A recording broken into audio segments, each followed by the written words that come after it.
Franchon Crews-Dezurn becomes undisputed super middleweight champion. Yeah, yeah.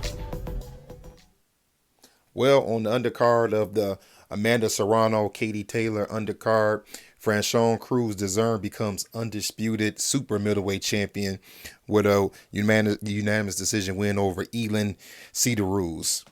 Let's talk about the pros and the cons. Let me start with Elon first. The pros would be the sneaky body shots. She did sneak in a couple of rights to the bodies throughout the fight. Her straight right hand was good. I thought that was her most effective punch. And she also had a nice little check left hook. The cons for Elin would be her head was on the line. She had pretty much no head movement, and she was catching a lot of the shots that Franchon was throwing. Also, she was standing right in front of her. She didn't give her different angles. She pretty much stood right in front of her and made it a slugfest. And on that same note, not enough footwork. I felt like she knew who she was in the ring with, and she was in the ring with a heavy-handed fighter. I felt that she wanted to show that she was also heavy-handed, so instead of using her footwork and boxing, she stood right in front of her. As far as Franchon goes, the pros would be heavy hands. We know that she's heavy-handed, and she came out showing how heavy those hands were. She had a strong jab going. Her jab was twisting Elin's head almost every single time. The body work, the jab to the body, and a few times the straight right to the body. And that left hook. Her left hook might have been her best shot in this fight. As for the cons for Franchon, it would be the wild looping right hand. Even though I said that she came out showing us her heavy hands, I didn't like the fact that she was looping that right hand hard. And I felt like she used a lot of energy in doing that. Also, too, I didn't like the fact that she didn't set up her shots. Yes, she was hitting Elin. She was catching Elin with that left hook. But she also was missing some shots, and she was missing some big shots because I felt that she didn't want to time her shots. Let's talk about the fight a little bit. It was bombs away from the moment that the bell rang.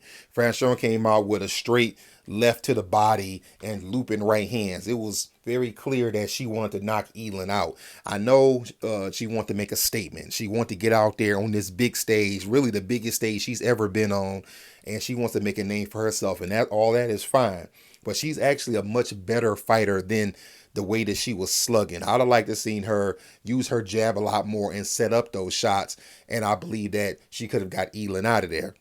And the fight went that way pretty much the whole fight. Elin, they pretty much stood in front of each other, but I'm putting it more on Elin because she was catching more of the heavy shots. You would think that after catching so many heavy shots, she would have got on her bike, got on the back foot, used the jab. She has a pretty good jab, moved around and tried to catch Franchon coming in.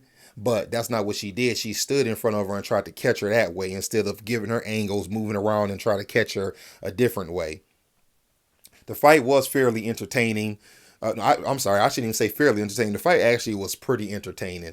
I've always said that I'm a fan of the 2-minute rounds in the women's in the women's matches. The only thing I wish they would do is put it up to 12 rounds. But I'm a fan of the 2-minute rounds because it actually puts more urgency on them. And I think it will help see more knockouts. Some women think that if you go to 3-minute rounds, you'll see more knockouts. I don't really think so. I think that if they fought 10 3-minute rounds, I think Franchon would have been out of gas by like the 9th or the 10th round. And I think she was out of gas, number one, because she hasn't fought in a while. And number two, I think it's because she was just looping that right hand and she was throwing those punches with mean intentions. Anyhow, we get to the end of the fight. To no surprise, Franchon wins by unanimous decision, and she is now the undisputed super middleweight champion. So what do you want to see from here? Elin will bounce back. I'm sure there's another opponent out there that I can't think of at the time for her to fight, but I think she'll bounce back and they'll put somebody in the ring with next time who she can beat. As far as Franchon, there are 2 fights that I can think of. Number one, Christina Hammer. She actually mentioned a month or so ago on Twitter that she wants to fight Christina Hammer. She said she's been wanting to fight Christina Hammer ever since Hammer fought Carissa Shields and asked Franchon how hard does she hit in sparring. She said she's been wanting her ever since then because it tells her that Christina doesn't really want it with somebody with power. And the next fight would be Hannah Gabriels. If some of you don't know, last year Hannah Gabriels actually fought at light heavyweight. Now I know that's hard to believe because just a few years back she was fighting She was fighting Clarissa Shields at junior middleweight, and just to think that she fought at light heavyweight not that long ago is amazing. And then she actually looked pretty good in the fight. Not only did she look good technically, but her body didn't look out of shape in that light heavyweight fight. So she can carry the weight well. I think that would be a good fight for Franchon. Either they fight at light heavyweight, or she has Hannah Gabriel's come down to super middle, which I'm sure she could do. I think that would be a fight where somebody may get knocked out, because Hannah Gabriel's is a very technical fighter. She can stand in the pocket, unlike Elon did tonight, and actually slip punches and throw counters. That's how she knocked Clarissa Shields down in their fight. But those are the two fights I would like to see. Anyway, fight fans, what did you think about the fight? Were you entertained by the fight, and do you agree with me that Franchon, she made it an easy fight, but she could have made it even easier? And what do you want to see Franchon do from here? If you haven't already, like and subscribe and hit the notification bell so we can keep talking boxing. Other than that, that's all I got. Holla at y'all later.